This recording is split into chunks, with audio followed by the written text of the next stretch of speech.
आमतौर पे भूत प्रेत का कोई अस्तित्व नहीं होता है। आप यह चीज़ मान कर चलिए। मैं आज आपके माध्यम से सभी दर्शकों को भी कहना चाहूंगा कि भूत प्रेत का कोई अस्तित्व नहीं है। जितने मामले भूत प्रेत के आते हैं आप देखिए, उसमें उसमें व्यक्ति अपने मानसिक संतुलन खो बैठता है और वो कुछ भी बात करता है तो लोगों को कहता है कि इसको भूत ने पकड़ लिया।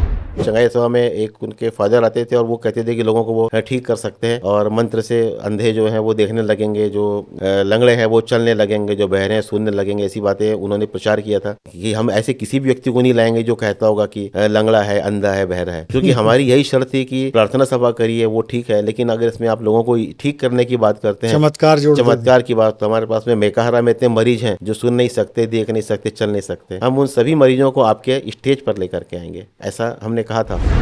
तो लोग नारियल लेकर के, पैसे लेकर के, कपड़े, सिंदूर लेकर के खड़े थे कि देवी के दर्शन करेंगे। तो हम लोगों ने कहा हम देखना चाहते हैं, हमको कुछ करना ही, हमको एक बार देखने का मौका दिया जाए। तो फिर हम जब देखने गए, पुलिस भी थी हमारे साथ में, तो हमने देखा कि वह व्यक्ति जो था वो उसने जो हमारे घर में मसाले पीसने की जो सिल होती है, सिलबट्टा होता है, उसी के पत्थर पे उसने आंख नाक कान बना दिया था और कहा कि ये खुद प्रकट हुई हैं। एक व्यक्ति था जो लोगों को नींबू चटा करके गर्भवती करने की बात करता था। वो दरबार लगाता था बाकायदा और लोगों को नींबू चटाता था कि नींबू चाटना है, आप गर्भवती हो जाओगे। लोगों ने कहा कि भाई कैसे प्रूफ होगा? तो उसने बोला कि नहीं, प्रूफ ऐसा नहीं हो सकता। बोले अगर आप सोनोग्राफी कराओगे तो उसमें बच्चा नहीं दिखेगा। साथियों नमस्कार। आज हमारे जेड सीरीज के स्टूडियो में इस प्रदेश के जाने माने नेत्र विशेषज्ञ डॉक्टर दिनेश मिश्र जी आए हुए हैं। मैं उनका बहुत बहुत स्वागत करता हूं। डॉक्टर साहब आपका बहुत बहुत स्वागत है। डॉक्टर साहब आंखों के डॉक्टर तो है ही हैं, लेकिन वो समाज को भी आंख दे रहे हैं। वैज्ञानिक, वो वैज्ञानिक दृष्टिकोण दे रहे हैं अंधविश्वास के खिलाफ, अंधश्रद्धा के खिलाफ। झाड़ फूंक, टोना टोटका, बैगा गुनिया के माध्यम से जो ग्रामीणों के बीच दहशत है और एक दूसरे को मरने मारने की जो कोशिश होती है, उन सब को दूर करने के लिए डॉक्टर साहब लगातार प्रयास कर रहे हैं। तो आज हम उनके मेडिकल प्रैक्टिस से अलग अंधश्रद्धा के खिलाफ, जो अंधश्रद्धा निर्मूलन के लिए जो काम कर रहे हैं, उस पर विचार और चर्चा करेंगे। तो डॉक्टर साहब आप लगातार, मेरे ख्याल से 20 साल हो गए होंगे आपको। 30 साल हो रहे हैं। 30 साल हो सन गए 1995 से आप अंधश्रद्धा के खिलाफ अभियान छेड़ रहे हैं। छत्तीसगढ़ के दूरस्थ इलाकों में बहुत ज़्यादा टोना टोटका का प्रभाव देखा जाता है और लोग इससे भयभीत हो जाते हैं। यहाँ तक कि सगे रिश्तों में दरार आ जाती है और लोग अपने चाची, ताऊ, चाचा को शक में मार देते हैं। तो आप क्या कहना चाहेंगे इस पर? देखिए, इसमें जब सन 1991 में मैं मेडिकल प्रैक्टिस शुरू किया, तब हम लगातार देखते थे कि ऐसे मामले बहुत सारे आते थे ग्रामीण अंचल से, जिसमें छोटी से छोटी बीमारी होने पर भी उसका कारण लोग जादू टोना को मानते थे। जी। और इस शक में बहुत सारे जो निर्दोष लोग हैं, निर्दोष महिलाएं हैं, उनके ऊपर अत्याचार होता था, प्रताड़ना होती थी। और सन 1995 से हमने यह संस्था शुरू की छत्तीसगढ़ में कि लोगों को इस प्रकार के भ्रम से, क्योंकि जो टोना टोटका, जादू, ये सी जो बातें हैं, ये एक प्रकार का भ्रम, अंधविश्वास है, इनका कोई अस्तित्व नहीं होता है। जी। लगातार अनेक सालों से काम करने के बाद भी जब भी हम किसी स्थान पर जा कर के देखते हैं तो लोग सिर्फ एक अंधविश्वास के कारण अपने किसी पड़ोसी, अपने किसी परिचित, अपने किसी रिश्तेदार या किसी भी व्यक्ति को पर हमला कर देते हैं। जी। और यह अचानक नहीं होता है, धीरे धीरे ये बातें जब बढ़ती हैं, गांव में कोई भ्रम होता है, कोई बीमारी आती है, कोई समस्या आती है, और जब लोगों को उसका रास्ता नज़र नहीं आता, तब वे अपने किसी बैगा के पास जाते हैं। वो, और बैगा का मतलब कोई एक जाति से नहीं है। बैगा मतलब उनके जो पुरोहित होते हैं, जो लोगों को झाड़ फूँक करते हैं, काम करते हैं बीमारियों में, जो लोगों को जानवर घूमने पर बोलते हैं हम गांव बता देंगे जानवर कहाँ गया है, जो लोगों को अलग प्रकार के संकट से दूर करने की बात करते हैं। लेकिन चूंकि जब वो अपने कारणों से वो उसका निवारण नहीं कर पाते, तब लोगों को कहते हैं कि किसी महिला ने कुछ कर दिया है, किसी ने जादू कर दिया है, किसी ने आपके साथ में टोना टोटका कर दिया है। और फिर पूरा का पूरा गांव उस एक अकेले व्यक्ति के पीछे पड़ जाता है। चूँकि वो टोना है, इसलिए छत्तीसगढ़ में टोनी कहा जाता है इस जी। नाम को। जी। और इसमें हमने अभियान भी चलाया है लगातार 1995 से, कोई नारी टोनी नहीं अभियान, कि कोई महिला टोनी नहीं होती, क्योंकि यहाँ पर जो 99% मामले जो हैं सिर्फ महिलाओं के साथ ही हुए हैं। अच्छा डॉक्टर साहब, इसमें एक बात जो प्रचलित है कि रात के बोले टोनी झुकने जाती है, उसके मुंह से आग टपकता है। ये क्या, इसके पीछे क्या सच्चाई है? देखिए उस समय की बात है जब गाँव में लाइट नहीं थी और ऐसे मामले बहुत सारे लोग आपस में कहासुनी में अफवाहों पर लोग बात करते थे। जी जबकि ऐसी कोई महिला नहीं होती जिसके मुंह से कोई आग निकल सके। जो जी झूमने वाली बात होती है तो बहुत सारे जो लोग मानसिक रूप से असंतुलित होते हैं वो लोग झूमते हैं झूमते हैं। बहुत सारे आजकल ऐसे भी आप देखा होगा जो लोग कहते हैं उन पर देवी आती है, देवी संचार होता है, या किसी भी ईश्वर के अवतार का संचार होता है। ऐसे बहुत सारे लोग हैं। किसी के ऊपर में कोई देवी आ रही है, किसी के ऊपर में साईं बाबा आ रहे हैं, किसी के ऊपर में कोई पीर आ रहे हैं, मौलाना आ रहे हैं, जी किसी के ऊपर ईसा मसीह आ रहे हैं। ऐसी बातें लोग करते हैं। लेकिन वास्तव में जो लोग मानसिक रूप से कमज़ोर होते हैं वो ऐसी बातों के बहुत अधिक प्रभाव में आते हैं। जैसे आप मानकर चलिए शादियों में देखिए, आप जब बैंड बजता है तो बहुत सारे लोग जो हैं वो म्यूज़िक को नहीं समझते हैं लेकिन म्यूज़िक की धुन में नाचने लगते हैं। एक छोटा बच्चा भी नाचने लगता है। लेकिन हम उसको ये नहीं कह सकते कि उसको देवी आ गई है। जी वह उस समय का वातावरण जो होता है उसका असर होता है, उस समय की जो म्यूज़िक है, जो संगीत है, उसका असर होता है। तो कुछ लोग अपने आप को संतुलित कर लेते हैं, वो बाकायदा चुपचाप बैठे हैं। जो असंतुलित हो जाता है, आप देखिए ऐसे भजनों में बहुत सारे लोग होते हैं, जी इनको देवी आती की बात करते हैं। नवरात्र में होता है, अलग अलग त्योहारों के समय ऐसा होता है। जो लोग कहते हैं उनके ऊपर कोई देवी संचार हो गई है, किसी ने कहा उनके ऊपर में कोई अलग प्रकार के देवता आ गए हैं। लेकिन यह तो एक बात जो आ रही है उससे किसी का कोई नुकसान नहीं है। बात यह होती है कि कई बार ऐसे जो तथाकथित रूप से जो देवी देवता संत पीर जो आते हैं वो यह कहते हैं कि इस व्यक्ति ने आपका बुरा किया है, आप इसको सबक सिखा दो। जो जादू टोने के असर के कारण जो बात करते हैं लोग, जो प्रताड़ना के मामले होते हैं, उसे बहुत सारे मामले ऐसे ही होते हैं कि किसी ने कहा कि किसी व्यक्ति के ऊपर में कहा कोई देवता आए हुए हैं। उसने कहा कि वो लोग गए, उसने कहा कि भाई नहीं है, जो हुआ है तुम्हारे गांव में ऐसी कोई महिला है देखो जो कुरूप है, किसी ने कुछ किया है। उसका बताते हैं, कई बार उसका पता बता देते हैं, किसी भी किसी के नाम बताते हैं। तो उस महिला के ऊपर पूरा का पूरा गांव जो है उस परिवार के ऊपर में वो उसका दुश्मन बन जाता है। तो ये पूरी तरह से जो है एक प्रकार का अफवाह फैलाने की बात है, लोगों को भ्रम में डालने की बात है, अंधविश्वास फैलाने की बात है। एक अंधविश्वास फिल्मों में भी रहा और समाज में प्रचलित है कि नाग के काटने से, सर्प के काटने से बीन बजाकर सर्प को बुला लेते हैं, फिर वो जहर चूस के चला जाता है। और सर्पदंश का मामला छत्तीसगढ़ में बहुत ज़्यादा होता है। और बैगा गुनिया को बुला के सांप का जहर उतारने का जो अभियान किया जाता है, इसमें कितनी सच्चाई है डॉक्टर साहब? देखिए इसमें प्रमुख बात यह है कि सर्प जो होते हैं उनसे व्यक्ति सिर्फ उसको देखने से डर जाता है। और बहुत सारे लोग जो है इतना ज़्यादा डरते हैं कि उनकी धड़कन बढ़ जाती है, उनको घबराहट लगने लगती है, और कई बार जी तो लोग इस दहशत से भी बेहोश हो जाते हैं कि उनको कुछ हो ना जाए। लेकिन वास्तव में जो सर्प है उसकी बहुत कम प्रजातियां हैं जो जहरीली होती हैं। जी बहुत सारे सांप जो होते हैं वो विषहीन होते हैं। जी और जो विषहीन सांप होते हैं वो अगर किसी व्यक्ति को काट भी लें तो भी उसमें कोई उसको नुकसान नहीं होने वाला है। लेकिन अगर किसी विषैले सर्प ने काटा है तो जी उसको जितनी जल्दी हो सके उसको अस्पताल पहुंचाना चाहिए। किसी भी बैगा की झाड़ फूक, किसी प्रकार की चमत्कारिक मिट्टी, किसी प्रकार का चमत्कारिक जल, किसी प्रकार का चमत्कारिक उपचार उसको फायदे में नहीं रखेगा। क्योंकि जो सर्प का जहर होता है वह करैत का अलग होता है, कोबरा का अलग होता है। कई जो ऐसे जहर होते हैं जो अपने न्यूरोटॉक्सिक होते हैं, कुछ होते हैं हीमोटॉक्सिक होते हैं, किसी को खून की उल्टी होती है, किसी का खून बहने लगता है। तो अगर उसको जल्दी उसको नहीं उपचार किया जाता है तो उसकी मृत्यु हो जाती है। लेकिन चूंकि ग्रामीण अंचल में कई बार वैक्सीन उपलब्ध नहीं होता है, डॉक्टर नहीं होते हैं, इसलिए लोग मजबूरियाँ बैगा के पास जाते हैं। तो जो बैगा हैं कई बार उनको गुमराह करते हैं कि मैंने आपको मंत्र पढ़ दिया है, आप ठीक हो जाओगे।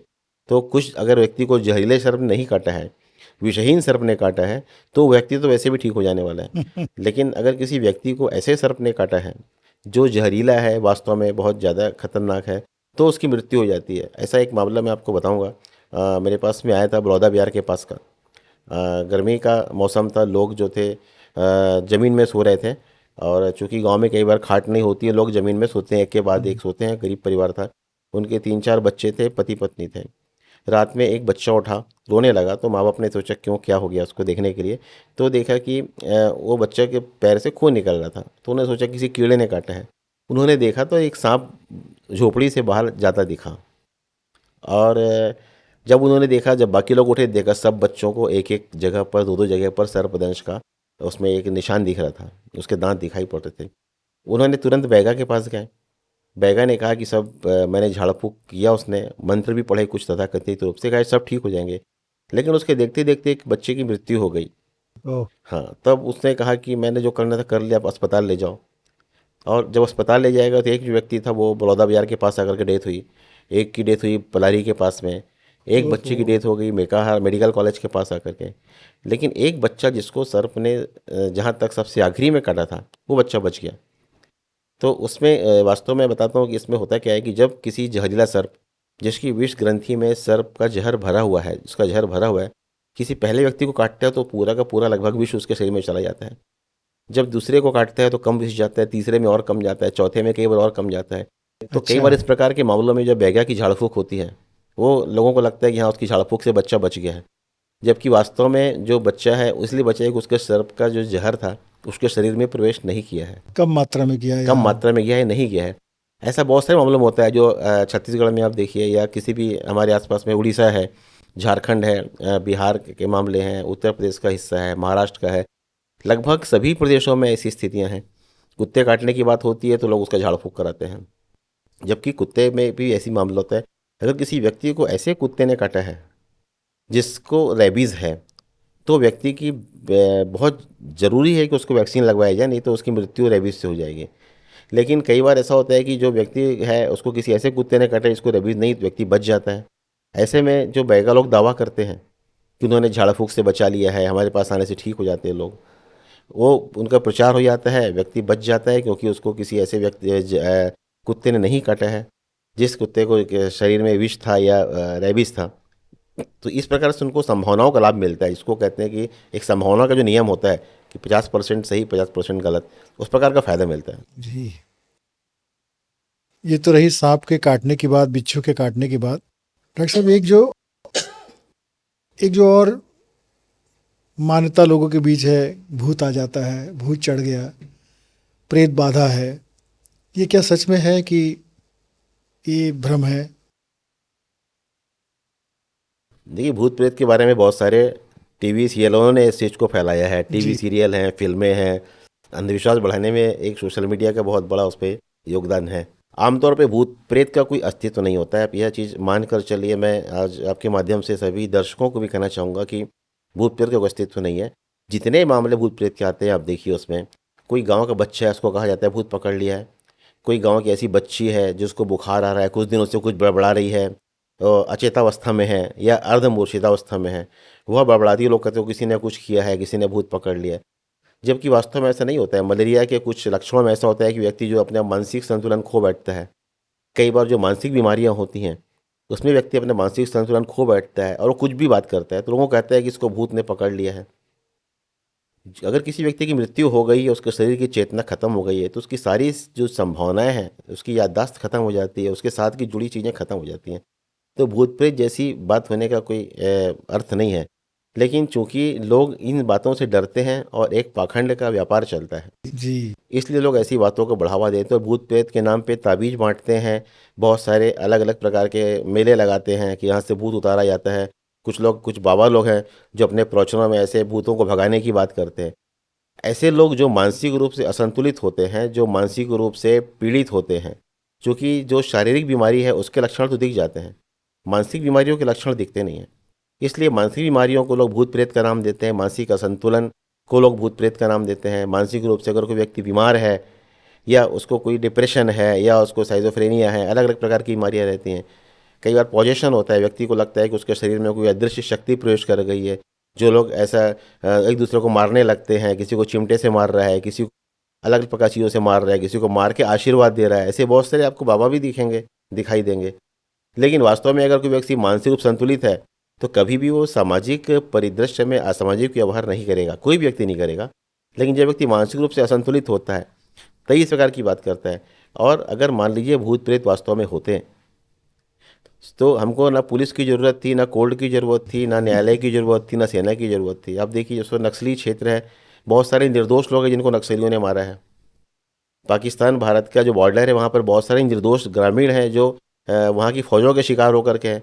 क्या उनके भूत नहीं बनते थे जो जा कर के उनको मार डालते, नक्सलियों पर हमले कर सकते थे, फौज में जो दूसरे देश के हमले कर सकते थे? जी। जी। लेकिन ऐसा नहीं होता है।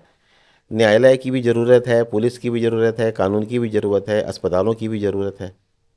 तो ये सब जो बातें एक मानसिक रूप से लोगों को डराने, धमकाने उनको भ्रमित करने की बात होती है। ऐसी कोई भूत प्रेत की बात नहीं होती है, ऐसा कोई वस्तु नहीं होती है जो लोगों को आप उसको मंत्र पढ़ करके काबू में कर सकें। हमने बहुत सारे गांव में देखा है, यहाँ पर होता है हरेली के समय होता है, कुछ बैगा रहते हैं जो बात करते हैं, हम गांव को तंत्र मंत्र से बांध देते हैं, ऐसी बात करते हैं। अब बैगा लेकिन की बात बोले डॉक्टर साहब, जी, तो ये गांव में जो बैगा गुनिया होते हैं, इनका क्या रोल होता है, ये कौन होते हैं? बैगा का मतलब समझ लीजिए कि एक प्रकार से उनके गांव में धार्मिक कार्यों को संपन्न कराने का काम करते हैं। जो अच्छा, बैगा होते हैं, वो जो गुनिया, उसी जाति का होता है। हाँ, बैगा, गुनिया, सिरहा, पंडा, ये अलग अलग जाति में। उड़ीसा में कई जगह पंडा बोलते हैं, कई जगह सरगुजा में उसको सिरहा बोलते हैं, कई जी। जगह बैगा बोलते हैं। तो ये उन्हीं जातियों के लोग रहते हैं, उन्हीं गांव के लोग रहते हैं अच्छा। और उन्हीं के बीच के लोग रहते हैं। उनमें से कोई एक व्यक्ति है जो झाड़ फूक का काम करने लगता है, बाकी समय वो गाय चराता है, जानवर चरा रहा है, लेकिन कुछ समय वो झाड़ फूक भी करता है। कुछ लोग ऐसे होते हैं जो वहाँ पर टीचर भी हैं, कुछ लोग ऐसे होते हैं जो किसानी भी करते हैं, वो भी झाड़ फूक का काम करते हैं। तो यह जो है मतलब वो एक उनका एक तरीके से साइड में उनका एक बिजनेस चलते रहता है। और चूंकि गांव में, चूंकि देखिए अभी तो व्यवस्थाएं सुधरी हैं, पहले जब लोगों के पास में फ़ोन नहीं थे, समाचार पत्र नहीं थे, पढ़ाई नहीं थी, कोई साधन नहीं था, तब अगर गांव में अगर किसी आदमी का कोई जानवर गुम जाता था या बच्चा गुम जाता था, तो उनके पास में कोई साधन नहीं था, ना पुलिस थी, ना कोई साधन नहीं था, तब बैगा के पास जाते थे। और बैगा उनको अंदाज से बताता था कि आपका बच्चा जो है दक्षिण दिशा में गया है, कभी कह दिया उत्तर में गया है, कभी कह दिया पूर्व में गया है, 7 दिन में आएगा, 3 दिन में आएगा, 15 दिन में आएगा। और बीच में कई बार ऐसा होता है भी कि बच्चे जो हैं अगर थोड़ी दूर गए वापस आ गए दूसरे दिन, तो बैगा की वाहवाही हो जाती है, जबकि उसमें एक संभावनाओं का खेल होता है। ऐसा कोई बात नहीं जो कोई व्यक्ति किसी का ऐसा पता बता सके कि बिना जाने पता चल जाए। कोई ऐसा व्यक्ति नहीं जो किसी का भविष्य बता सके। इस चमत्कार की जो बात करते हैं वो लोग भी लोगों के जो है एक तरीके से भावनाओं से खेलते हैं, उनको उनको वे कुछ समय के लिए भ्रमित करते हैं, क्योंकि उसमें इतना लंबा टाइम दिया जाता है कि आप 5 दिन आप ऐसा कर लीजिए, 7 दिन कर लीजिए, 15 दिन कर लीजिए, 6 महीने कर लीजिए, 6 साल कर लीजिए। अच्छा। उस बीच तो परिस्थितियाँ सामान्य होती हैं। आप देखिए कोई भी संकट जो है लगातार बहुत लंबे समय तक नहीं रहता, चाहे किसी व्यक्ति का हो या आर्थिक संकट हो, किसी देश का हो या किसी महाद्वीप का हो। कुछ समय के लिए आदमी संकटग्रस्त हो सकता है, कुछ समय के बाद में वो खुद रास्ता निकालने लगता है, खुद ढूंढने लगता है। उस समय अगर किसी व्यक्ति के पास जाता है, किसी बाबा के पास जाता है, तो उसको कहता है कि आप ऐसा करिए, 1.5 महीने तक मेरे पास आओ, 3 महीने तक मेरे पास आओ, 6 महीने तक आओ। उस बीच में व्यक्ति खुद भी हाथ पैर मारता है, अपनी समस्याओं से जूझने की कोशिश करता है, परिस्थितियाँ बदलती हैं, वातावरण बदलता है, तो वो सफल होने लगता है। लेकिन उसको हम जो लोगों से बातचीत करते हैं, यही बातचीत करते हैं जी। लोगों से जी। कि आप किसी प्रकार के भ्रम में ना आए, आप खुद पर विश्वास करिए। आप अगर खुद पर भरोसा करेंगे, मेहनत करेंगे, आत्मविश्वास रखेंगे, तो निश्चित रूप से कोई भी आपको सफल होने से नहीं रोक सकता। मैं आपको एक उदाहरण देना चाहूँगा। जो हमारे पूर्व राष्ट्रपति थे, APJ कलाम साहब थे, वो उस समय वैज्ञानिक थे। जब उनके लिए राष्ट्रपति बनने के लिए जब उनको हुआ कि उनको उम्मीदवार बनाया जाना चाहिए, तो उनके पास में जो बहुत बड़े मंत्री थे, प्रमोद महाजन जी, वो उनसे उन्होंने कहा कि हमने आपको राष्ट्रपति पद के लिए चुना है, आप जिस मुहूर्त में फॉर्म भरना चाहिए बताइए, आप कौन से मुहूर्त में फॉर्म भरेंगे ताकि हम जीत जाएं।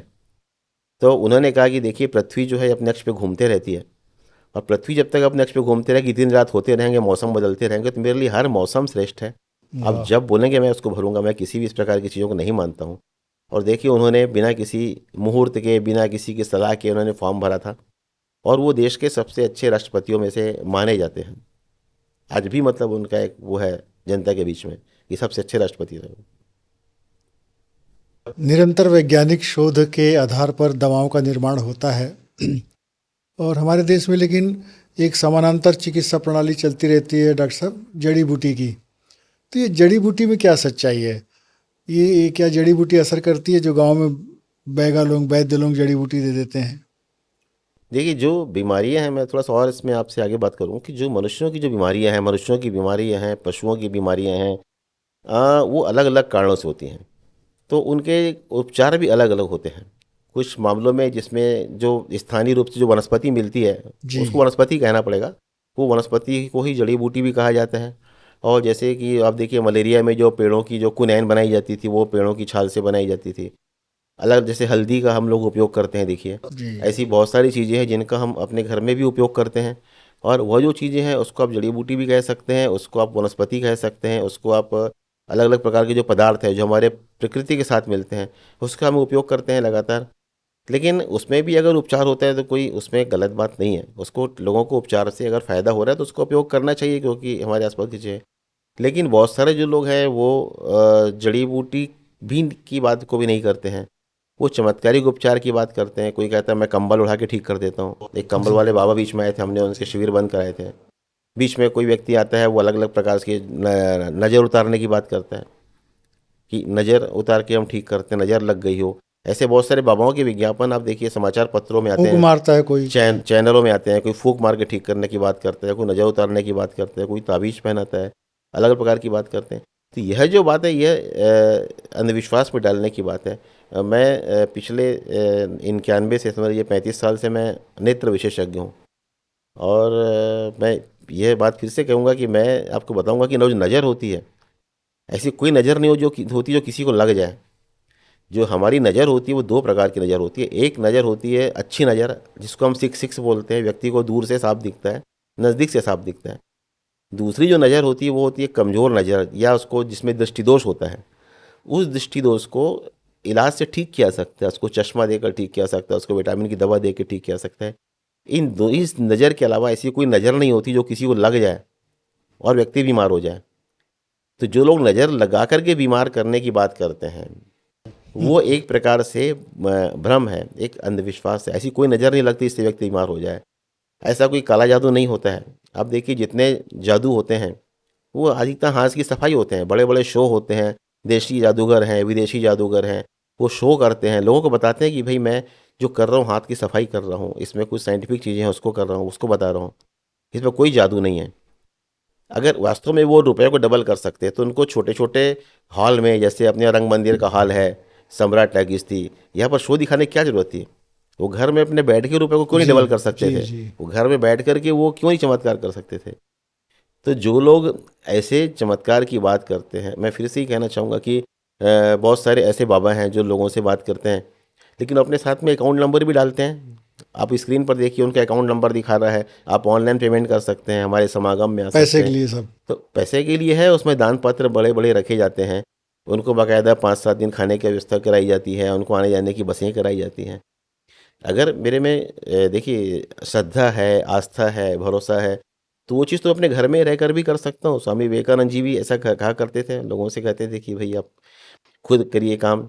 और उनका यह भी कहना था, मैं देखता हूँ लगातार, कि आप बलशाली बनो, आप शक्तिशाली बनो, आप व्यायाम करो, उसमें आपको किसी पर भरोसा करने की ज़रूरत नहीं पड़ेगी। और अगर आप किसी चीज़ को करने की ठान लेते हैं तो आप उसमें पूरी मेहनत से करिए, आप आत्मविश्वास से करिए, आप हमेशा सफल होंगे। तो ये एक व्यक्ति की जो नज़र ऐसी होना चाहिए कि उसके लक्ष्य पर केंद्रित होना चाहिए, बिल्कुल। किसी ऐसी बात पर केंद्रित नहीं हो जिसमें आप भ्रम में पड़ें, आप किसी अंधविश्वास में पड़ें। और जो लोग अंधविश्वास में पड़ करके, मैं यही कहना चाहूँगा, लोग जो दूसरों के साथ नुकसान करते हैं। कुछ दिन पहले कसडोल में मेरा जाना हुआ था, वहाँ पर एक कांड हुआ था कि वहाँ पर एक परिवार के 4 लोगों को मार दिया गया था। कारण था कि एक महिला पर जादू टोने का आरोप लगाया। लोग गए कि भाई इसको ठीक करो, महिला ने कहा मैं नहीं कर सकती हूँ। 4-5 लोग गए घर पड़ोस के, उस परिवार में जितने लोग सबको उन्होंने मार डाला। गए थे वो महिला की तलाश में, लेकिन चूंकि महिला जो थी वो ग्रामीण महिला थी, अपने खुद के इलाज के लिए घर गाँव से बाहर गई थी, इसलिए वो बच गई। तो अगर किसी महिला में इतनी ताकत होती कि वो दूसरे को बीमार कर सकती, तो वो उसमें इतनी ताकत क्यों नहीं थी कि वो खुद का इलाज कर लेती, वो बीमार नहीं पड़ती? उसमें इतनी ताकत तो होना चाहिए थी। कोई भी व्यक्ति पहले अगर दूसरे का भला करने आता तो पहले अपना घर तो पहले व्यवस्थित करता है। तो ये सब जो बातें रहती हैं, कई बार जादू टोने की बात है, टोने ही प्रताड़ना की बातें हैं, अंधविश्वास की जो बात है, ये एक प्रकार से लोगों को भ्रम में डालने की बात होती है। क्योंकि हम जब भी गांव में जाते हैं, देखिए कोई अकेली महिला है, उसको बहुत सारे लोग पीट रहे हैं, अगर उसमें इतनी ताकत होती तो वो उड़ करके उस जगह से हट जाती, लोगों को बांध देती। जिस आप बोलते हो जादू करती है, वो लोगों को बांध देती कि आप हाथ पैर नहीं हिला पाओ, मार ना पाओ। ऐसा नहीं होता है। अकेली महिला है, गांव के लोग मिलके मार रहे हैं, बिल्कुल कोई बैगा बिल्कुल। की शाह है, उन्होंने शिकायत की है, पुलिस पहुंच नहीं रही है वहां पर समय पर, इलाज कराने जा रहे हैं, इलाज नहीं मिल रहा है। ऐसी स्थिति में लोग जो होते हैं वो किसी अदृश्य शक्ति की तरफ को जाने की बात करते हैं। और ऐसे में कोई बाबा मान लीजिए उनके गांव में आता है, कोई ऐसा व्यक्ति आता है जो कहता है कि आप सकी सभी बीमारियां ठीक हो जाएंगी, आपकी सभी समस्याएं दूर हो जाएंगी। और कई बार ऐसा होता है कि गांव में लोग जो हैं वो समस्या को हल करने के लिए अपने दूसरे गांव से बैगा बुलाते हैं। एक सरगुजा के पास में हुआ था, उन्होंने 11 गांव से बैगा बुलाए थे, हर गांव से 11,000 रुपये चंदा लिया गया था और बहुत सारा पैसा दिया गया। उसने 3 दिनों तक उसने घर के ताले बंद किए, लोगों के गांव की पूरी बाउंड्री बंद कर दी, कोई आएगा नहीं बाहर का आदमी, मंत्र पढ़ूंगा, इस प्रकार की जो बातें हुई थी। उसके बाद भी जो है हर मौसम में जैसा होता है, बारिश में वहाँ पर डायरिया हुआ, मच्छर के मौसम में वहाँ पर मलेरिया होता है, सर्पदंश के मौसम में सांप काटने की घटनाएं होती हैं। हम जब हरेली में जाते हैं, पिछले 30 सालों से हरेली में मेरा जाना होता है गांव में, क्योंकि इस दिन ऐसा एक अंधविश्वास लोगों में रहता है कि हरेली के दिन टोनी निकलती है, जैसे कि आपने पहले पूछा था। मैंने देखा है कोई ऐसा नहीं निकलता है, कोई ऐसी महिला नहीं है जिसको आप कहो कि एक जादू टोना कर सकती है।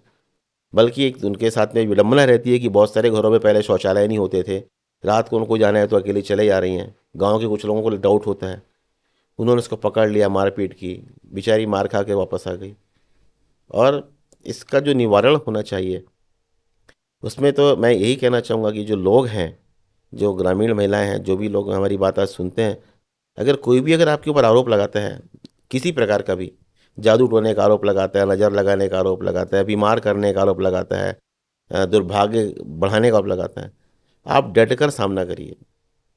सामना तो वो कर लेगा डॉक्टर साहब, लेकिन सरकार के स्तर पर क्या योजना है, शासन क्या इस पर नियम बनाकर चलती है, कुछ बताना चाहेंगे? इसमें सन 95 से हमने काम शुरू किया था। 2005 में यह कानून बना था, छत्तीसगढ़ राज्य टोनी प्रताड़ना निवारण अधिनियम, जी। ये छत्तीसगढ़ में बना है।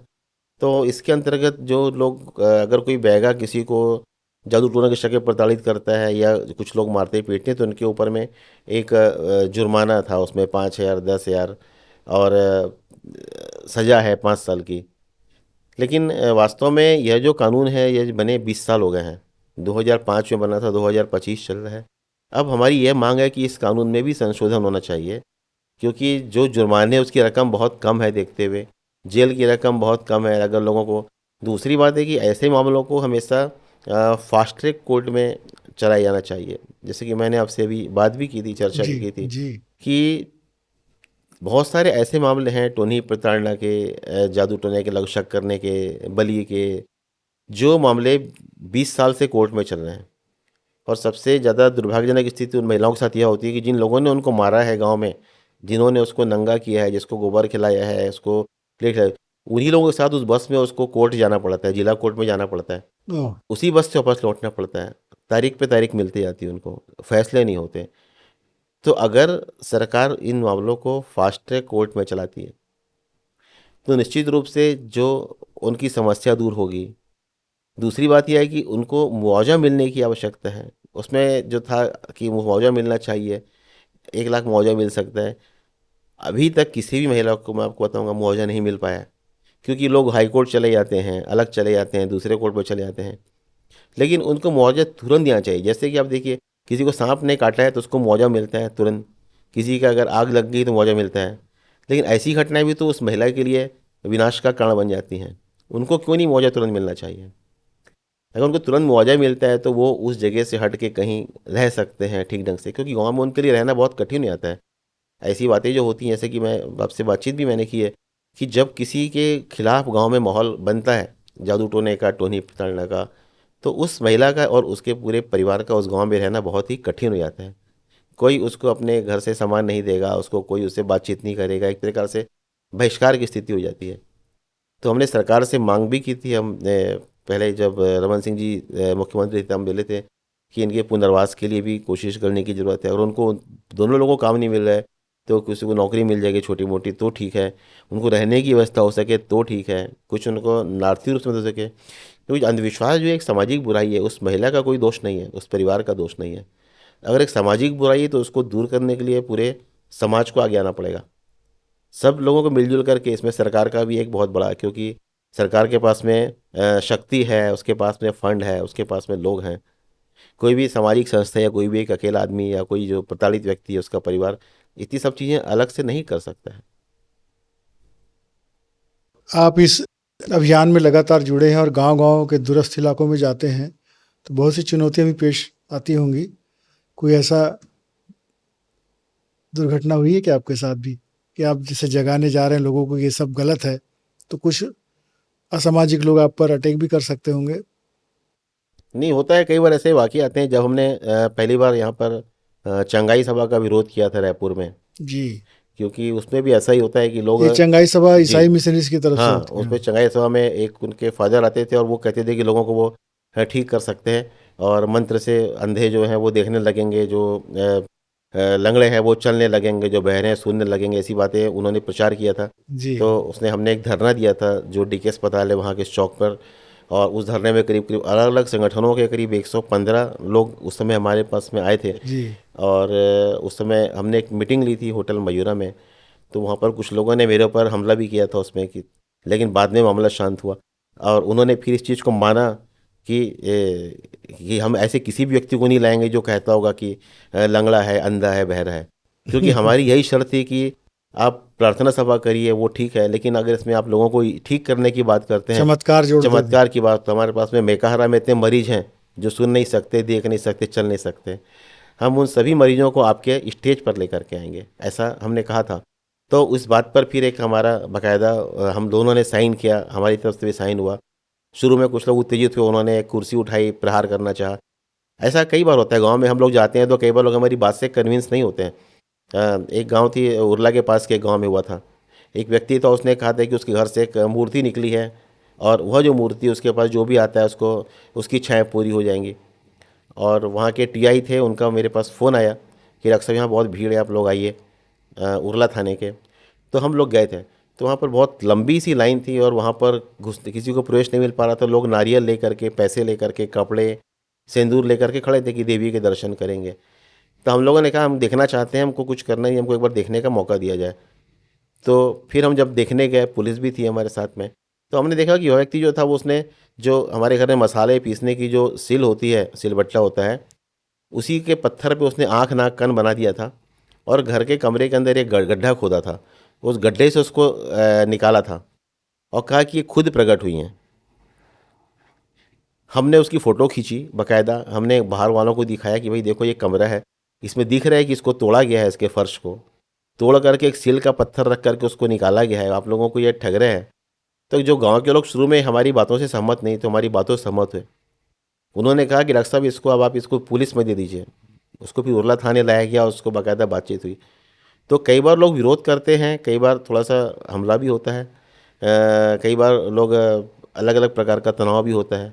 लेकिन बहुत साल से हम लोग काम कर रहे हैं, और इसमें देखिए हमारा जो संगठन है, हम लोग जो काम करते हैं, इसमें कहीं से कोई अनुदान नहीं लेते हैं, इसलिए हम लोग किसी से डरते भी नहीं हैं। एक सही काम की के लिए आगे बढ़ते हैं। जी। जी। तो उसमें हमको एक नैतिक और मॉरल सपोर्ट रहता है। और अब तो ऐसा भी हो गया है कि जिस गांव में भी ऐसी घटनाएं होती हैं, सरपंच हमको बाकायदा बुलाते हैं, हमारा एक नेटवर्क बन गया है, गांव में टीआई हैं वो बुलाते हैं। कई बार जो स्थानीय पत्रकार हैं, अभी कुछ दिनों पहले महासमुंद के पास एक घटना हुई थी जिसमें एक व्यक्ति था जो लोगों को नींबू चटा करके गर्भवती करने की बात करता था। वो दरबार लगाता था बाकायदा, और लोगों को नींबू चढ़ाता था कि नींबू चाटना है आप गर्भवती हो जाओगे। लोगों ने कहा कि भाई कैसे प्रूफ होगा? तो उसने बोला कि नहीं, प्रूफ ऐसा नहीं हो सकता, बोले अगर आप सोनोग्राफी कराओगे तो उसमें बच्चा नहीं दिखेगा, अगर मैं कहूँगा तभी बच्चा दिखेगा। दूसरा उसका कहना, ये भी कहना था कि अब आपने नींबू चाटना है और आपका गर्भधारण हो गया है, लेकिन आप कोई जांच मत कराओ, आप फिर 3 महीने में आओ, 2 महीने में आओ, मतलब वो टाइम लेता था। और चूंकि क्या होता है कि युवावस्था है, अभी गर्भवती तो हो ही जाता है आदमी, तो वो इस प्रकार से वो ठगता था, फिर उसमें दरबार लगाता था। हमने उसकी शिकायत की वहाँ महासमुंद के कलेक्टर से, एसपी से शिकायत की, सीएमओ से की थी, फिर गए भी, वहाँ पर एक्शन हुआ उसमें। उस व्यक्ति को यह नहीं मालूम है, आप यह देखिए हमारे यहाँ सबसे बड़ी बात यह है, उस व्यक्ति को यह नहीं मालूम है कि अगर कोई महिला या कोई जो दंपत्ति है गर्भवती अगर नहीं हो रहे उनके परिवार में, तो उसमें सिर्फ महिला का ही दोष नहीं है। अगर किसी की संतान नहीं हो रही संपत्ति की, उसमें पुरुष जो है वह भी ऐसा हो सकता है कि सक्षम ना हो, लेकिन क्योंकि उसको यह पता था कि अगर गर्भवती नहीं हो रही तो महिला ही दोषी है, इसलिए उसको नींबू चटा दिया जाए। तो चूंकि उसको आधी बात ही पता नहीं थी कि ऐसा हो सकता है, जब हमने कहा कि भाई पुरुष भी तो होते हैं जिनके कारण भी वो दंपति अगर संतान धारण नहीं हो रहे पर, तो उसको यह भी नहीं पता था। हमने उसको फिर उसका दरबार बंद कराया। ऐसे बहुत सारे लोग हैं यहाँ पर। एक चंगाई यहाँ पर आते, जैसे चंगाई सभा का मैंने बताया आपको। एक यहाँ पर हैदराबादी मछली खिलाने वाले लोग आते थे कि आप हैदराबादी मछली खाइए, आपका अस्थमा ठीक हो जाएगा, आपके जितनी सांस की बीमारी ठीक हो जाएंगी। वो पम्पलेट बांटते थे बाकायदा, और स्टेशन रोड के पास में एक होटल, वहाँ पर आके रुकते थे। जब हमारे को शिकायत मिली, एक भिलाई के व्यक्ति ने शिकायत किया कि साहब मैं उनके पास में आता हूँ, 500 रुपये लेते हैं मेरे से और मेरे को 3-4 मछलियाँ खिलाते हैं और कुछ दवा देते हैं। हमने देखा कि वो जो व्यक्ति था वो बड़ी छोटी छोटी मछलियाँ एक उसमें पानी की बाल्टी में रखता था। मछलियों को खिलाने के पहले मछलियों के कुछ दवा देता था उनके ऊपर, और वो दवा थी उसमें उन्होंने पर्ची वर्ची हटाई थी। फिर हमने बाद में जब पता किया उसमें वो डेकाड्रान, डेरीफैलिन ऐसी दवाएं देते थे मछली के साथ वो। तो हमने पूछा कि आप ये बताओ कि भाई हम लोग तो यहाँ पर, हमने बताया कि हम लोग जांच करने आए हैं तुम्हारी, उसको समझ में नहीं आया कि कौन लोग हैं। हमने कहा जांच करने आए, इस मछली से कैसे ठीक हो जाएगा अस्थमा, कैसे सांस की बीमारी ठीक हो जाएगी। तो उसने कहा था कि मछली जो है वो गले में जाती है और फेफड़े को साफ करती है। हमने पूछा अगर मछली किसी के गले और फेफड़े में फंस जाएगी तो आदमी तो मर जाएगा, उसका तो दम घुट जाएगा। अगर आप बोल रहे हो पेट को साफ करती तब भी समझ में आता है, मछली तो आप उसके पेट में डाल रहे हो ना आप उसको। तो उसने बोला नहीं, मछली उसके फेफड़े में जा रही है, उसकी सांस की नली को साफ कर रही है। हम लोगों ने बोला हम लोग कोई पुलिस लेके आते हैं।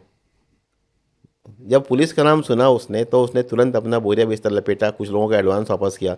बहुत लंबी भीड़ थी, शहर के लोग भी थे उसमें कि मछली को ठीक करने आए। मछली वो हैदराबाद से नहीं लाता था, मछली रायपुर से ही खरीदता था सवेरे जा करके, जो शास्त्री बाजार है वहाँ से। हमने 2-3 दिन उसके बारे में पता किया, उसके बाद में जब पता चला तो हम गए तो कर क्या रहे करके, तब पता चला कि वो आयुर्वेदिक दवाओं के नाम पर ओल्डेरी फैरिन डेकाडन तो एलोपैथी की दवाएं हैं। अभी बीच में बहुत दिन पहले आप देखिए रायपुर में भी एक रैकेट पकड़ा गया था जी। जिसमें कहा था कि शुगर कम हो जाएगी, और जब बाद में देखेगा तो उसमें आयुर्वेदिक दवा में उन्होंने एलोपैथी की दवा की मिलावट कर दी थी, और लोगों को लगा कि इसका शुगर अचानक इतनी जल्दी कैसे कम हो गया। तो ये लोगों को अलग अलग प्रकार से धोखे में करने, अंधविश्वास में डालने, भ्रम में डालने, ऐसी बातें जो लोग करते हैं वो लोगों का वास्तव में भला नहीं चाहते हैं। एक और जो लोगों के बीच में धारणा है कि अंगूठी ये वाली पहन ले, ये वाला ताबीज़ पहन ले, या किसी बाबा ने ताबीज़ दे दिया, अंगूठी दे दी, उससे भला हो जाएगा, ग्रह नक्षत्र सब अनुकूल हो जाएंगे। ये आपको क्या लगता है? देखिए इसमें क्या है कि जो ज्योतिष है, जो खगोल विज्ञान है, खगोल विज्ञान एक अलग चीज़ है। उसमें स्कूल से बच्चों को पढ़ाते हैं कि पृथ्वी, चंद्रमा, जितने ग्रह हैं सब हैं, जितने नक्षत्र पर पढ़ाया जाता है वो अलग है। और जो फलित ज्योतिष होता है वो अलग होता है। फलित ज्योतिष में वो आपको सिर्फ ग्रह नक्षत्र के आधार पर ये बताएंगे कि आपका शनि खराब है, आपका मंगल खराब है। तो लोगों को खगोल शास्त्र पढ़ना चाहिए, उसके बारे में जानकारी लेना चाहिए, क्योंकि हमारे वेधशालाएँ हैं जो आपको बाकायदा बताती हैं कब ग्रहण पड़ने वाला है, कब ग्रहण नहीं पड़ने वाला है। अभी तो देखिए गूगल के आने के बाद में तो कितना क्लियर होने लगा है कि भाई पानी कब गिरेगा, पानी का बादल कब दिखेगा, बहुत सारी चीज़ें हैं। जैसे जैसे विज्ञान प्रगति करता है बहुत सारी चीज़ें क्लियर होती हैं। लेकिन कोई अगर व्यक्ति इसकी आड़ में आपको ठगता है कि आप ग्रहण में बाहर मत निकलिए, आप इस समय ऐसा मत करिए, तो भारत का जो साइंस और टेक्नोलॉजी, जो विज्ञान का जो विभाग है, प्रौद्योगिकी मंत्रालय है, वो देखिए हर ग्रहण के समय में वो बाकायदा जारी करता है, ऐसी खबरें जारी करता है। बच्चे जो है यूनिवर्सिटियों में जाकर के ग्रहण को देखते हैं टेलीस्कोप से। अभी तो लगातार देखिए बहुत सारे ज्योतिषी के मना करने के बाद भी बहुत सारे बच्चे हैं लाइन लगा करके ग्रहण को देखने जाते हैं, टेलीस्कोप से देखते हैं। उनको हमारा जो फिजिक्स डिपार्टमेंट है वो दिखाता है बाकायदा, उनको अलग अलग कॉलेजों में लोग दिखाते हैं। अगर वास्तव में कोई भी ग्रहण, ग्रह नक्षत्र इतना खतरनाक होता जिससे आपकी पूरी हालत ख़राब हो जाती है, तो हमारी सरकारें क्यों दिखाती हैं? कभी ऐसा आपने सुना भी नहीं होगा कि किसी ग्रहण के समय स्कूल बंद हो गए हैं, अस्पताल बंद हो गए हों, कोर्ट बंद हो गए हों, संसद बंद हो गई हो, ऐसा कभी नहीं होता है। एक मन का डर जो है, जो मन में डर रहता है भाई, क्योंकि आदमी हमेशा डरता है कि ऊपर से क्या हो सकता है, आसमान से ऐसी कोई चीज़ ना आ जाए जो उनको नुकसान पहुँचे। उस डर का दोहन जो करने के लोग जो करते हैं वो आपका ग्रह नक्षत्र के नाम से करते हैं। उसी प्रकार से जो अंगूठियाँ हैं, गया के पास में सब देखिए समाचार पत्रों में विज्ञापन आते हैं, कतरीसराय, बिहार, गया, चमत्कारिक अंगूठी पहनोगे आपका 2 घंटों में आपकी समस्या समाधान हो जाएगी, आपके दुश्मन से हो जाएगा, आपकी मनपसंद शादी हो जाएगी। और लोग खरीद भी लेते हैं ऐसी अंगूठियाँ, कोई 2,000 में, 5,000 में, 5100 में, 11,000 में। लेकिन वास्तव में आप ये सोचिए कि कोई भी कोर्ट का मुकदमा 3 घंटे में कैसे सुलझ सकता है, किसी की शादी 3 घंटे में कैसे हो सकती है, किसी की परीक्षा में कोई कैसे 2 घंटे में, और उसके बाद विज्ञापन कि भाई मैं सबसे ज़्यादा तेज हूँ, जैसे चैनलों में दिखाता है मैं सबसे ज़्यादा तेज हूँ, मेरा जो कांटा है वो नहीं होगा। ऐसा किसी व्यक्ति के ना कोई शादी करा सकती है कोई अंगूठी इस प्रकार की, ना कोई ताबीज़, ना कोई तंत्र मंत्र जैसी बातें। लोगों को धोखे में नहीं रखना चाहिए उसमें। बहुत सारी बातें हम लोगों से करते हैं, जैसे कि मैं आपको बताऊंगा, सरगुजा के पास क्या एक अंधविश्वास है कि वहाँ पर जब बिजली गिरने से अगर कोई व्यक्ति घायल होता है तो उसको गोबर उसके ऊपर उड़ा दिया जाता है, ये गोबर से लपेट दिया जाता है कि भाई गोबर से ठंडक मिलेगी, वो ठीक हो जाएगा। अंधविश्वास से लगातार हर साल समाचार पत्रों में इसकी खबरें भी आती हैं। जी लेकिन वास्तव में गोबर से कोई व्यक्ति इस प्रकार से ठीक नहीं हो सकता है। अगर किसी व्यक्ति के ऊपर बिजली गिरती है तो वो कई हज़ार गुना होती है जो हमारे घरों में बिजली होती है उससे, लाखों वाट की होती है, उसमें बहुत ज़्यादा एम्पियर का करंट होता है। और अगर किसी व्यक्ति पर गिरती है तो कई बार उसको लकवा लग जाता है, ब्रेन हेमरेज हो जाता है, जी हृदय जी गति रुक जाती है। जी जी उसको अगर आप गोबर में लिटाते हैं, गोबर से ढांकते हैं कि भाई इसको ठंडक मिल जाएगी, तो पूरी तरह से ये रिस्की है। मैं बल्कि आपके माध्यम से मैं सरकार से ही मांग करता हूँ कि जो ऐसे क्षेत्र हैं जहाँ पर बिजली गिरने की घटनाएं होती हैं, जैसे सरगुजा जशपुर का एरिया है जहाँ जंगल है, वहाँ पर बिजली गिरने की घटनाएं बहुत होती हैं। तो ऐसी जगहों पर एक छोटा सा आईसीयू होना चाहिए, ताकि किसी व्यक्ति को जल्दी उसको अगर सांस लेने में तकलीफ है तो उसको वहाँ पर ऑक्सीजन मिल सके, उसको भर्ती किया सके, क्योंकि उसमें व्यक्ति को डिहाइड्रेशन होता है, इलेक्ट्रोलाइट इम्बैलेंस होगा, व्यक्ति की डेथ हो जाएगी। अगर उस व्यक्ति को वहाँ से गोबर में लपेटा जाता है, उसको अगर व्यक्ति को दूर से लाया जाएगा। वैसे ही मामला सर्पदंश के मामले हैं, जशपुर के पास में होती है ऐसी घटनाएं जी कि अगर सर्पदंश की घटना हुई, वहाँ पर वैक्सीन नहीं है, तो लोगों को बहुत दूर लाना पड़ता है, उनको रायगढ़ आना पड़ता है, बिलासपुर आना पड़ता है। अगर उसी स्थान पर जहाँ पर ऐसी घटनाएं होती हैं उसमें मौसम के अनुसार अगर जैसा होता है, वहाँ पर 5 बिस्तर का आईसीयू बन जाए कि लोगों को तुरंत वैक्सीन मिल जाए, उनको ऑक्सीजन मिल जाए, तो बहुत सारी जानें बच सकती हैं इसमें, बहुत सारे लोगों को फ़ायदा हो जाएगा। और बहुत सारे लोग जो है अंधविश्वास से पड़ने से बचेंगे, बैगागुनिया के जाल में फंसने से बचेंगे। उसमें उनका पैसा भी लगेगा, क्योंकि बहुत सारे लोग ऐसे आते हैं गाँव से जो बैगाओं के चक्कर में फंस करके अपना बहुत सारा पैसा और समय व्यर्थ करते हैं वो। और कई बार ऐसी घटनाएं देखिए आप, उसने पहले बैगा पैसा मांगता है, फिर कहता है बलि दे दो। बलि की घटनाएं होती हैं, जानवरों की बलि हो जाती हैं, पशुओं की बलि होती हैं, चाहे वो किसी भी धर्म में हो, चाहे उसको बलि कहें, कुर्बानी कहें, कुछ भी कहें, आखिर जान तो पशु की जाती है उसमें। जी तो हम अपनी जान बचाने के लिए किसी दूसरे प्राणी की जान कैसे ले सकते हैं? महावीर स्वामी कहते थे जियो और जीने दो, कहते थे उसमें कि भाई आप दूसरे को अगर आप जान नहीं दे सकते, गौतम बुद्ध का भी कहना था, तो हमको दूसरे की जान लेने का क्या हक है? अब देखिए हमारे भारत में एक परंपरा हमेशा से चलती रही है जो लोगों को अच्छी दिशा की ओर प्रेरित करती है, हिंसा की तरफ प्रेरित करती है, सही मार्ग की तरफ प्रेरित करती है। वो लोगों को ऐसे अंधविश्वास से दूर हटाने का काम भी करती है। अपने गुरु नानक देव का आपने सुना होगा कि उन्होंने कहा था कि जो लोग जो है जो पानी देने की बात होती है नदी में, उन्होंने कहा मैंने अपनी नदी में खेत में पानी डाल रहा हूँ, यहाँ से लोग बोले इतनी दूर कैसे पानी जाएगा? तो उन्होंने कहा जब आप स्वर्ग में पानी दे सकते हैं तो आप यहाँ पर कैसे पानी खेत में नहीं जा सकता है? तो बहुत सारे लोगों ने उदाहरण दे के लोगों को अंधविश्वास से दूर रखने की कोशिश की है। लेकिन कई बार जो बहुत सारे पुराने पाखंड हैं, बहुत सारी चीज़ें हैं। दूसरी बात है लोगों की पढ़ाई की तरफ ध्यान ना होना। अगर हम विज्ञान की किताबें पढ़ते हैं, अगर हम वैज्ञानिक दृष्टिकोण के बारे में बात करते हैं, तो निश्चित रूप से कोई बच्चा जो है वो व्यक्ति अच्छा एक वैज्ञानिक दृष्टि संपन्न बनेगा। हम गांव में जब हम बातचीतें करते हैं लोगों से कि जो एक छोटा बच्चा होता है वो सबसे बड़ा वैज्ञानिक होता है, कि वो हर चीज़ में एक कारण पूछता है। बिजली कैसे चालू होती है, बिजली कैसे बंद होती है, टीवी कैसे चालू होता है, रिमोट कैसे काम होता है, साइकिल कैसे चलती है, पेट्रोल पंप से कैसे पेट्रोल होते है, हर चीज़ पूछता है। लेकिन जब वही बच्चा जब वो एक सामाजिक परिवेश में बड़ा हो जाता है तो वो हर चीज़ के लिए किसी वैज्ञानिक के पास जाने की सोचता है। जी ज्योतिष के समाचार पास। पत्रों में जो ज्योतिष के कालम देखता है जिसमें 12 राशियां हैं और 130 करोड़ लोग हैं। तो ऐसा 130 करोड़ हैं, 10-20 करोड़ लोगों के भाग्य एक दिन में एक जैसा कैसे हो सकता है? तो उस राशि में तो करोड़ों लोग हैं जो अलग अलग उम्र के हैं, अलग अलग आयु के हैं, अलग अलग लिंग के हैं। उन सब का भविष्य एक जैसा कैसे हो सकता है?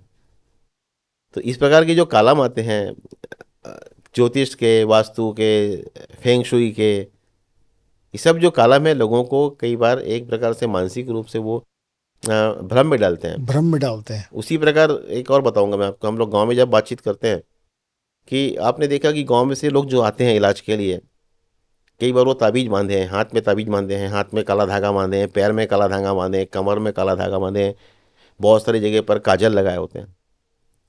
तो हम उनसे बातचीत करते हैं कि भाई आप क्यों लगाए? तो बोले हमको नज़र से बचाने के लिए हमको वहाँ पे ये लगाया गया था, ताबीज बांधा था कि ठीक हो जाओगे। तो हम बोले ठीक हुए क्या, बोले नहीं हुए। तो उनसे हम बातचीत करते, आपसी बातचीत होती है, गांव में से ही बातचीत होती है हमारी, कि भाई हम गांव वालों से पूछते हैं कि आपके घर में ट्रैक्टर है, बताते हैं है, मोटरसाइकिल है, मोबाइल है, टीवी है, ट्यूबलाइट है, पंखा है। तो जब आपकी ट्यूबलाइट ख़राब हो जाती है, मशीन ख़राब हो जाती है, मोबाइल ख़राब होता है, ट्रैक्टर ख़राब होता है, बाइक ख़राब होती है, तो क्या आप उसको भी ताबीज़ मानते हैं? क्या उसकी भी झाड़ फूक कराते हैं? ऐसा करते हैं कि जब मोटरसाइकिल पंचर होती है तो हम उसके झाड़ फूक से ठीक कराते हैं? ऐसा नहीं होता है।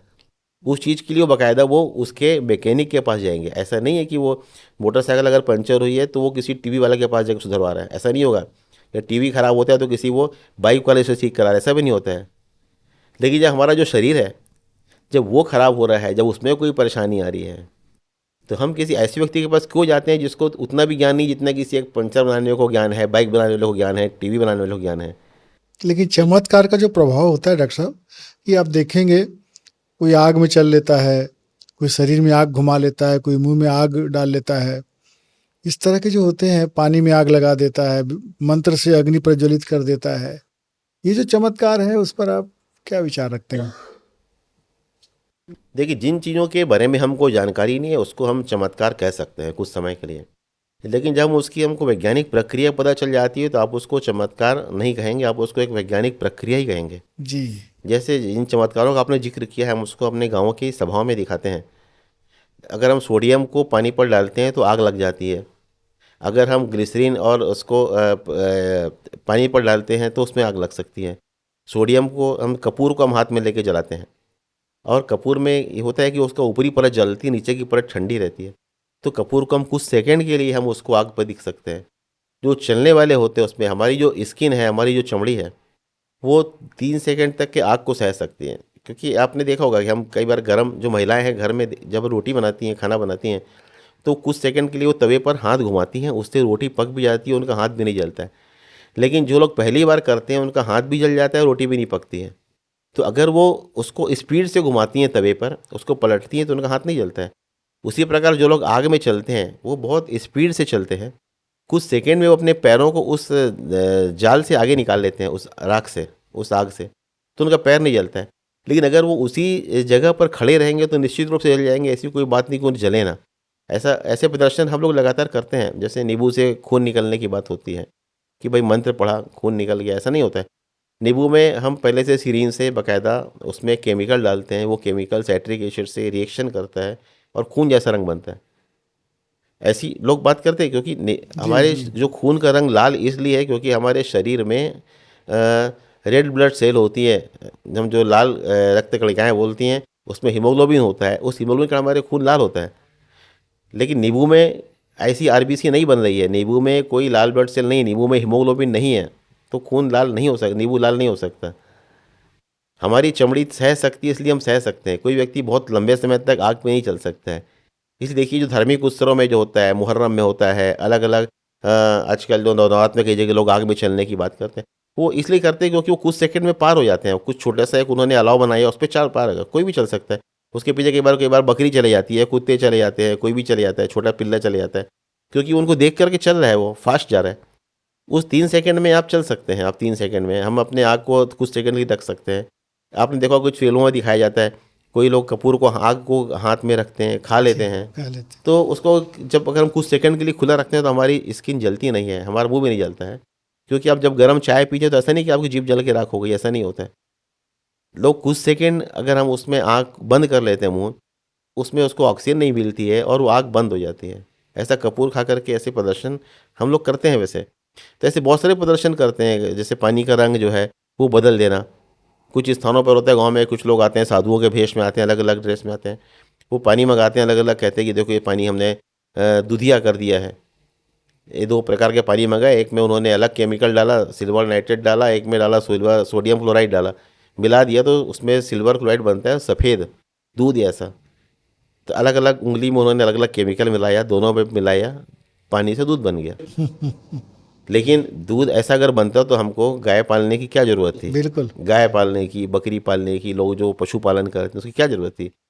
उसी प्रकार अगर इस प्रकार से कोई अगर आग लगा ले चमत्कार से, तो हमारे पूर्वजों को माचिस के आविष्कार करने की ज़रूरत नहीं थी।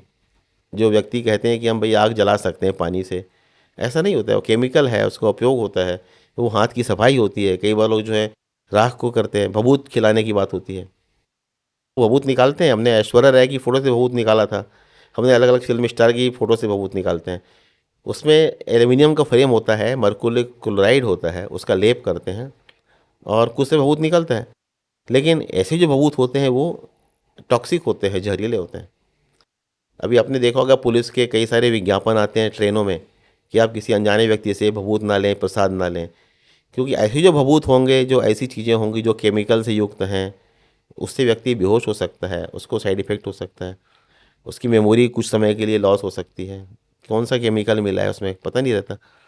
तो इसलिए ये जो चीज़ें हैं चमत्कार की, आपको किसी भी चमत्कार के फेर में नहीं पड़ना चाहिए। जैसे कि मैंने कहा कि जो हमारे जो बड़े लोग हैं जो कह कर गए हैं, और जो बहुत सारी कुरीतियाँ अभी भी हैं, मतलब बाल विवाह की जो बात हम करते हैं, बाल विवाह भी आप देखिए कि पहले भी जो शादियाँ होती हैं, ऐसा नहीं थी नन्हे बच्चों की शादी होती थी। रामायण काल में देखिए, बड़े होने के बाद में, शिक्षा होने के बाद में शादियाँ होती थीं। लेकिन अभी जो बाल विवाह होते हैं, छत्तीसगढ़ भी बाल विवाह के मामले में बहुत, अब देखिए आंकड़े आते हैं उसमें, राजस्थान है जी कि जी। छोटे दुधमुहे बच्चों की शादी होती है। लेकिन ये सब तो कुरीति है। आप रामायण काल में देख लीजिए, आप किसी भी महाभारत काल में देखिए, जब व्यक्ति पढ़ लिख करके शिक्षा प्राप्त करके युद्ध कौशल करता था, तब बाद में उसकी शादी होती थी, ऐसे नहीं बिल्कुल। छोटे बच्चे की होती थी। तो ये जो कुरीतियाँ हैं, जो चीज़ें हैं, ये बाद में विकसित हुई हैं, इसको हमको हटाने की ज़रूरत है। और इसको अगर समाज के लोग ही नहीं हटाएंगे तो कौन हटाएगा, दूसरा व्यक्ति कोई थोड़ी हटाएगा। इसलिए हम लोग चाहते हैं कि जो ये अभियान है, कुरीतियों के खिलाफ अभियान है, समाज के अंधविश्वास के खिलाफ अभियान है, इसमें लोग आगे आएँ और स्वयं जुड़े, मतलब इसमें, क्योंकि इसमें कोई ऐसी नहीं है व्यवस्था कि इसमें हम बहुत इसमें एक ये जी। सवाल था डॉक्टर साहब कि शहरों में भी इस तरह की बातें ज़्यादा फैली हुई अंधविश्वास है और गांव में भी, तो अभी ज़्यादा प्रभाव कहाँ दिखता है आपको? आप तो लगातार भ्रमण करते हैं, गांव में जाते हैं, गांव ज़्यादा प्रभावित है कि शहर भी प्रभावित है? देखिए दोनों क्षेत्रों में है। शहरों में जो है वो ऐसी घटनाएं कुछ कम इसलिए होती हैं क्योंकि यहाँ पर आपको इलाज मिल जाता है, आपको तुरंत पुलिस है, आपके पास में कोर्ट है, आप जा सकते हैं, किसी सलाह ले सकते हैं। इसलिए जादू टोने के शक में या महिला प्रताड़ना की या डायन के शक में जो हत्याएं होती हैं वो नहीं होती हैं या जी कम होती हैं। जी। लेकिन गाँवों में एक छोटा सा एरिया है, वही लोग हैं जो एक दूसरे से मिल रहे हैं, बाहर के साधन नहीं है, तो वहाँ पर जो हत्या की घटनाएं ज़्यादा होती हैं, जो जी डायन प्रताड़ना की में जो हत्या की घटनाएं होती हैं, मारपीट की घटनाएं होती हैं, जो ठगी की घटनाएं होती हैं, तो ऐसा नहीं कि शहरों में नहीं होती हैं, क्योंकि बहुत सारे लोग हमारे पास में आते हैं। आपने जो प्रश्न पूछा, ये बहुत सारे लोग पूछते हैं कि डॉक्टर साहब गाँव में भी जो होता है तो ठीक है, शहर में भी तो लोग अपने दुकानों के आगे नींबू मिर्च लगाते हैं जी जी। और बोलते हैं नज़र उतर ही आएगी। गाँव में भी लोग अंधविश्वास मानते हैं। तो शहरों में जो लोग करते हैं, ये लालच है एक प्रकार का।